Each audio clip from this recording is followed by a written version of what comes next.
안녕하세요. 자, 오늘은 여러분들 한국사 44번째 강의를 시작하겠습니다. 오늘 강의할 내용은 3-5 중에 전시 동원 체제와 민족의 삶, 그 중에서 전시 체제와 민족 말살 통치에 대해서 이야기를 합니다.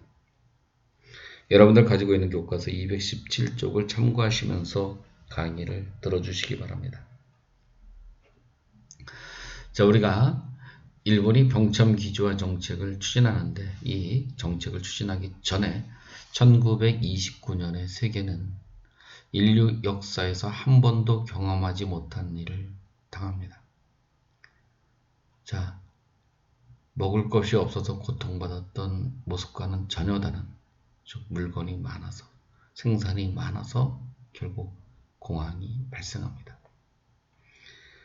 자, 이와 같은 공황을 해결하기 위한 각국의 노력이 약간씩 달랐다는 사실을 지난 시간에 이야기를 했죠.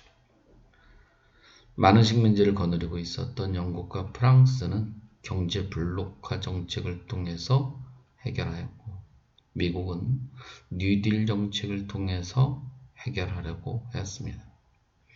그에 반해서 독일과 일본, 이탈리아는 전체주의 노선을 걷게 되는 거죠. 특히 일본 같은 경우에는 군국주의를 추진하게 되는 겁니다. 한마디로 국가의 제일주의, 그 중에서도 군인들의 역할이 제일 중요한 군국주의 노선을 추진하는 거예요. 특히 만주사변을 일으켰습니다. 1930년 만주사변을 딱 일으키고 나서 자, 많은 걸 느끼기 시작을 하죠. 결국 더 많은 전쟁을 하기 위해서는 군수 물자와 필요성을 이해하게 됩니다. 따라서 군수 물자를 확보하기 위해서 결국 우리 조선의 병참 기지화 정책을 추진하는 거예요. 한마디로 군수품을 만드는 기지가 되는 겁니다. 그래서 먼저 여러분도 우리나라에 이렇게 중화공업시설들을 만들게 돼요. 한마디로 군수산업과 관련이 있는 겁니다. 그래서 군수산업과 관련된 공장을 만들기 전에 역시 에너지원을 확보하기 위해서 발전소를 건설하죠. 그래서 여러분들이 많이 들어본 스풍발전소, 그리고 부전광에 만들어진 댐 건설, 이런 것을 통해서 역시 발전을 합니다. 그래서 이 북쪽 지방에 많은 중화공업시설들이 만들어졌어요. 이렇게. 물론 여러분들 우리를 위한 시설들이 아닙니다.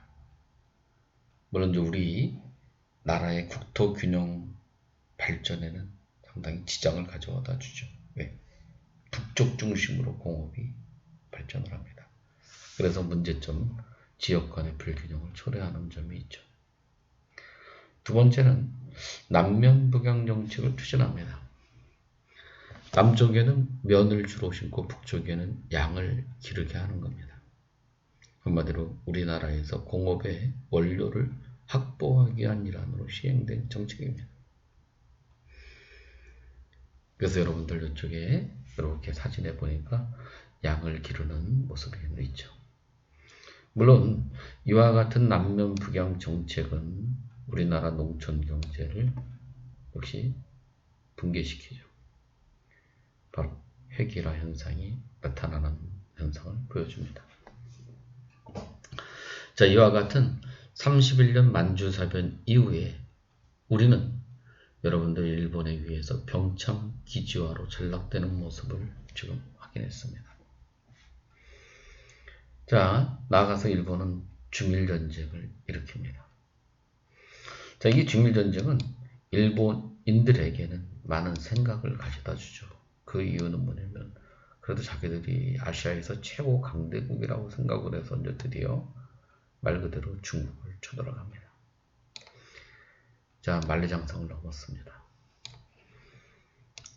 그런데 여러분들 이 중국의 땅이 엄청 크다는 사실을 간과했죠. 이 만주 지역을 쳐들어가서 그 지역을 점령하고 만주 계례국을 세운 거하고는 전혀 다른 양상입니다. 그래서 일본은 이런 하나의 땅을 점령해가는 그런 모습을 취하는 게 아니라 우리가 이제 면이라고 그러죠. 면을 이렇게 정복해가는 게 아니라 바로 철도를 향해 결국 진출을 합니다.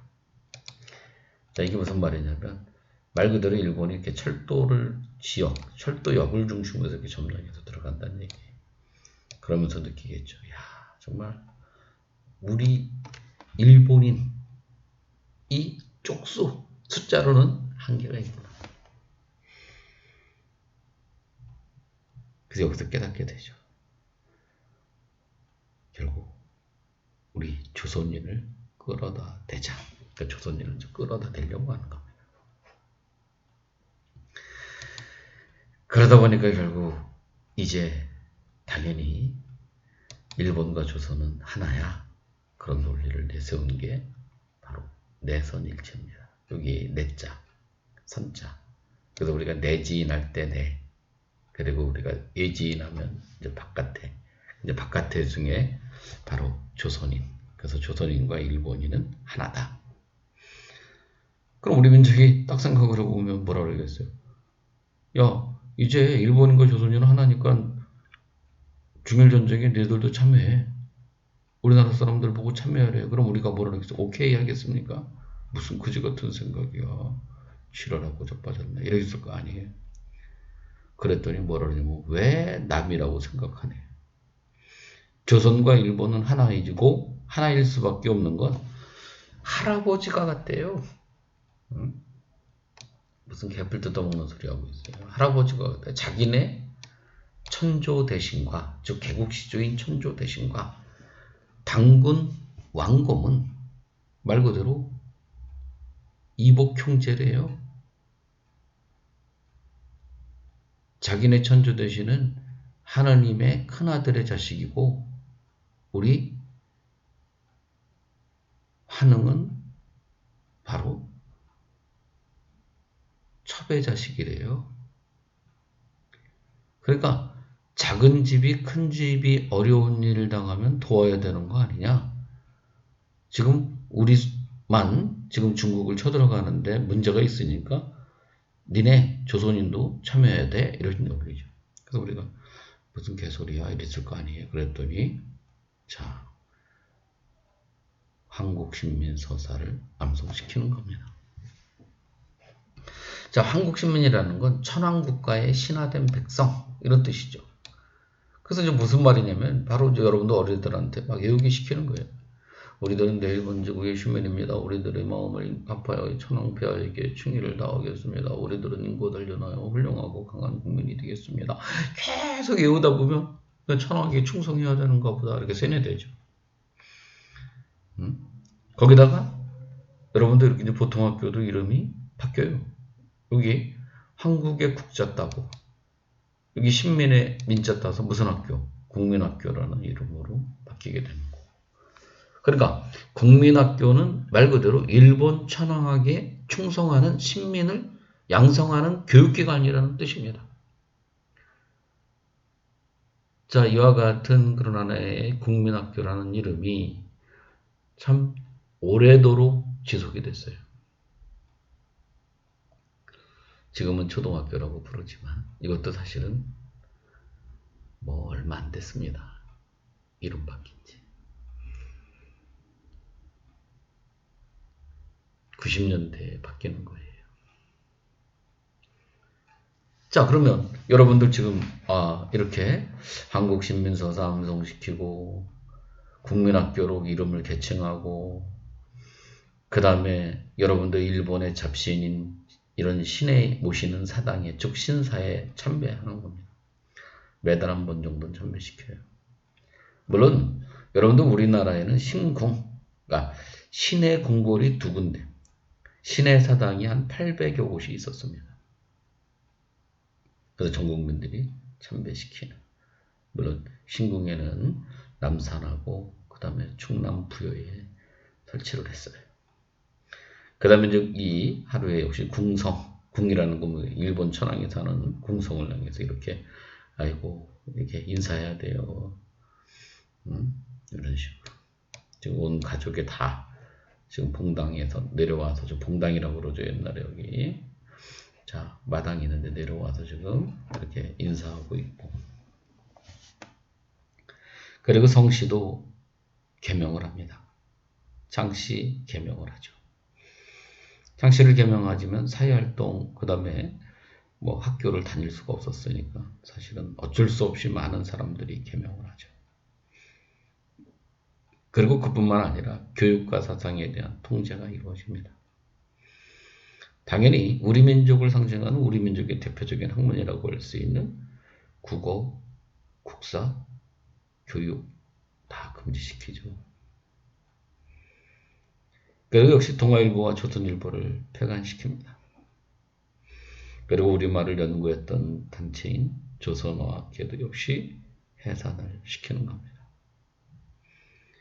그리고 조선의 사상범과 보호관찰령, 그리고 조선의 사상범 예방령이라는 법령을 통해서 결국 여러분들 독립운동을 할 가능성이 높은 또 정치적으로 반일의식이 강한 사람들의 싹을 아예 뽑아버리는 모습을 보여주는 게 바로 일본의 민족말살 정책기의 모습이라고 할 수 있습니다. 자, 그러면 이와 같은 그런 하나의 중일전쟁 이후 이제 전쟁이 본격화됩니다. 중일전쟁 그리고 태평양 전쟁으로 이 전쟁이 확산이 되죠. 따라서 일본은 우리 민족에 대한 철저한 탄압 그리고 전쟁 자원에 필요로 하는 인적 자원과 물적 자원을 수탈하죠. 그 수탈의 그런 하나의 근거가 되는 법령이 바로 국가총동원법이라고 하는 겁니다. 그럼 국가총동원법이라는 게 뭐냐? 바로 여러분들 여기 신문에 딱 보게 되니까 자 이렇게 지금 총동원법이 시행되고 있다 이런 내용이 지금 기록되어 있습니다. 그리고 총동원법의 1조를 보면 국가총동원이란 전시의 국방물적을 달성하기 위해 국가의 전력을 가장 유효하게 발휘하도록 인적, 물적 자원을 운영하는 것을 말한다. 쉽게 말하면 자기네 나라 전쟁에 필요하는 인적 자원 마음대로 수탈할 수 있다는 얘기예요. 또 물적 자원 마음대로 이용할 수 있다는 겁니다. 그 다음에 제4조를 보니까 정부는 전시의 국가 총동원상 필요할 때는 칙령이 정하는 바에 따라 제국의 신민을 징용, 총동원 임무에 종사하게 할 수 있다. 단 병역법의 적용을 방해하지 않는다. 한마디로 그냥 지들 마음대로 할 수 있다는 것을 이야기하는 겁니다. 특히 1938년 중일전쟁 이후의 모습입니다. 그 중에서 물적 자원의 수탈은 어떻게 이루어졌느냐면 물론 당연히 통제경제를 실시합니다. 국가가 모든 생산시설, 모든 산업 기반을 다 장악하죠. 그리고 임은군품을 모금합니다. 말이 자발적인 거죠. 거의 반강제죠. 요즘은 좀 우리가 거의 그런 일은 없어졌지만 우리가 어렸을 때만 해도 우리가 학교를 다녔을 때만 해도 당연히 임은품 그냥 강제로 얼마 또 불이웃 돕는다 얼마 이런 식으로 강제로 걷었었습니다. 비슷한 거죠. 물론 이제 쓰여지는 목적이 좀 약간 달라서 선이냐 악이냐를 구분할 수는 있겠지만 어떤 방식은 비슷합니다. 그리고 국방헌금도 강요를 합니다. 그래서 우리나라의 대기업들, 당시의 대기업, 한국인이 운영하는 기업, 이런 기업들이 반강제일 수도 있고 약간의 자발적인 측면도 있습니다. 그래서 비행기를 한 대씩 헌납한다든가 이와 같은 방식으로 많이 그런 하나의 친일적 행위를 저지르고 있었습니다. 그 다음에 금속, 공출, 쇠붙이, 금붙이 다 빼앗아가는 겁니다. 지금 여기 여러분들 이렇게 뭐 쇠붙이 빼앗긴 거, 뭐 그 당시 기록에 보면 뭐 밥 먹다가 여러분들 숟가락 뺏기고, 그 다음에 농사 지러 가는데 여러분들 쟁기 뺏기고, 그 다음에 밥뚜껑 뺏기고, 그 다음에 오산고등학교, 당시 오산고등학교 교문 뜯기고, 그 다음에 남강 이승은 선생 동상 결국 흉상이라고 그러죠. 흉상 뺏기고, 그 다음에 미국 쌀도 공출. 그러니까 쉽게 말하면 쌀을 일단 국가가 관리하기 시작하는 거예요. 그래서 철저한 배급제가 시행되는 겁니다. 그리고 식량의 부족함을 해결하기 위해서는 결국 산미 증식 계획을 재개하기도 하죠. 물론 오래도록 지속되지는 않습니다. 자, 이것뿐만 아니라 인적 자원의 수탈도 활발히 이루어졌습니다. 우리 인적 자원 하면 뭐 여러분들 가슴 아픈 일들 다 알고 있는 내용입니다. 1939년에 국민징용령이 내려집니다. 그래서 강선과 공사장에 동원이 되기도 하죠. 그래서 여러분들 여기 이렇게 보니까 노무 동원 그랬더니 거의 한 130만 명이 동원이 됐습니다. 그래서 일본이 뭐 제대로 지금까지 임금을 정산하지 않았기 때문에 자, 우리나라 대법원에서 자, 니네 일본 회사들 임금 지불해, 1억씩 지불해, 이거 판결해서 결국 한국과 일본의 경제적 마찰이 지금까지 이루어지는 겁니다. 당연히 줘야죠. 왜? 우리 못 받았으니까. 이 사실은 이분들 다 받아야 되는데 다 받는 게 사실 아니죠. 그래도. 그래서 여러분들 이쪽에 이런 그런 노동력이 엄청나게 수탈당했구나. 그뿐만 아니라 병력 동원에도 우리가 어쩔 수 없이 지금 강제로 지금 끌려갑니다.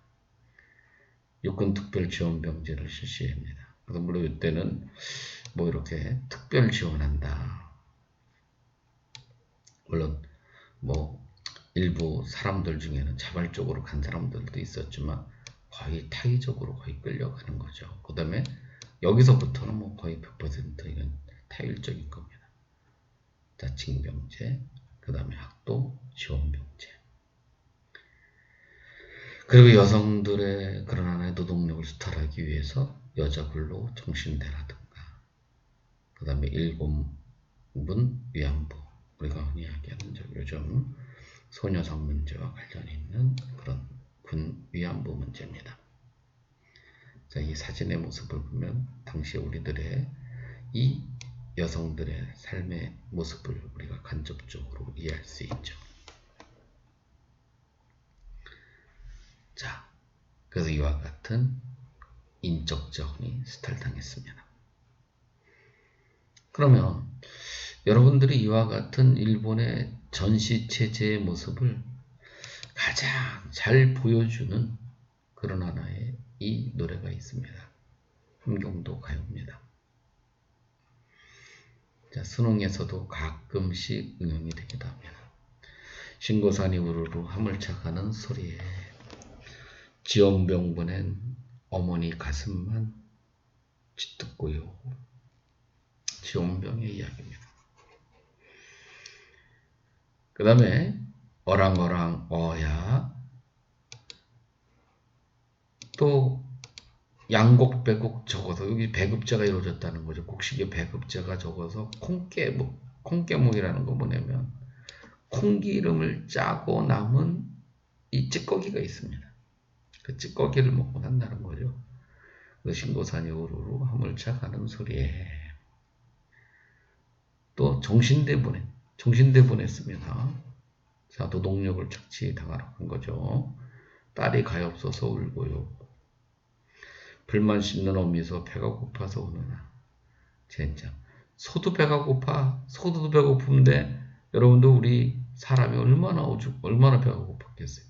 아니, 지천에 깔려있는 소도 지금 배가 고파서 풀 뜯어 먹어도 되는데, 응? 비유하고 있는 거죠. 응? 그래서 신고산이 우르르르, 응?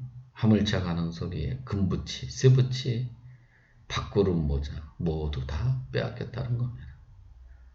그리고 이름 석자 잃고서 뭐만 족보만 들고 울고 있다는 이야기를 보여주고 있습니다. 자, 이런 신고산 타령의 모습을 보면 당시 이런 하나의 민족 말살 정책의 한 모습들, 어떤 단면들을 잘 보여주고 있는 가요라고 이야기를 할 수 있습니다. 자, 오늘 배운 내용은 별거 사실 아니에요. 그러니까 일본이 31년 만주 사변과 더불어서 자, 이제 우리나라의 병참 기지화 정책을 추진하기 시작을 하고, 즉 전쟁을 대비하는 겁니다. 본격적인.